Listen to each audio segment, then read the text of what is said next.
If you've watched many of my videos, you probably know that I'm a big cable stake fan when it comes to staking my predator traps and my coyote traps. But not everybody is. You know, some people have access to plenty of rebar, that's what they've always known, or that's just what you want to use for whatever reason. You know, that fits in your situation. So I was going to go through a few rebar staking options so that you can make sure when you're setting your traps you feel comfortable that they're going to hold, because you know, not all soil is the same, and you don't want to lose an animal by poor staking. So the first option you've got is, most of the times your traps will come, they're going to come with a swivel on the end of the trap, right? And a box swivel. And typically you can use that. You can run your rebar straight through that swivel as you pound it into the ground, and that's going to swivel around the trap, albeit maybe not as well as you would like.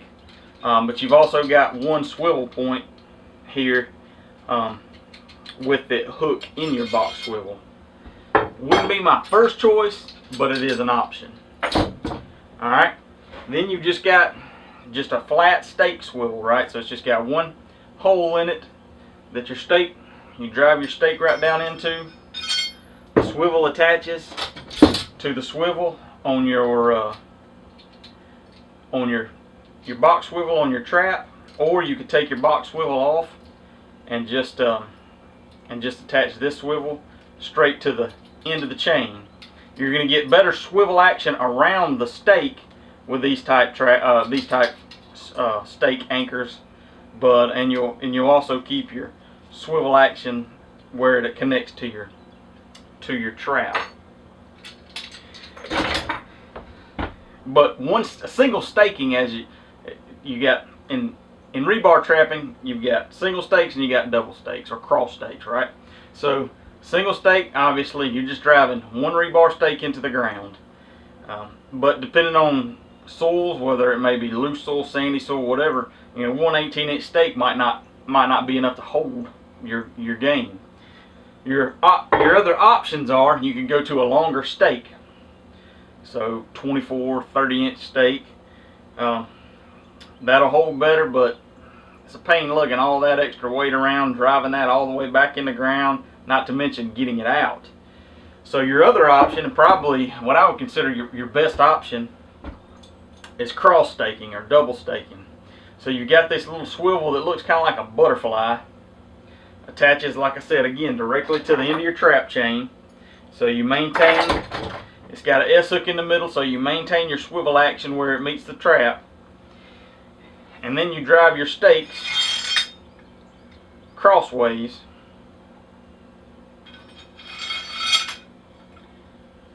into the dirt. And that's going to improve your holding ability. And it also, you know, you think about it, depending on the length of chain you've got, if you've got a short chain on your trap and a coyote, he starts to pull. Typically, you know, you don't think of animals pulling up when they're pulling against the trap, you think of them pulling out. But with a short chain, you know, a coyote doesn't have that much option for going around, so he could get to where he's pulling straight up. Well, if he starts pulling straight up on a rebar stake that's straight down into the ground, that can be a problem, especially when you've got one of these single swivels or single stake anchors like this. He pulls it up, that's going to slide down, and it could. Now there's a lot of slop in this.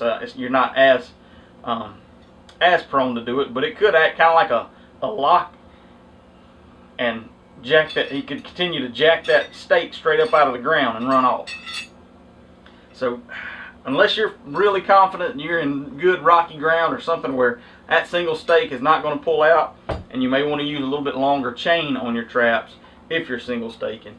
But in a lot of instances, you know, just as a best practice, cross staking or double staking is probably your best bet for making sure that you're going to hold them coyotes when they get caught. The other thing you got to consider when you're using rebar is how you're going to get it out of the ground, especially if your ground may freeze and that rebar stake can kind of get frozen in the ground. And so one trick is to use a pair of vice grips. If you can use those vice grips, clamp them down on the top of that stake.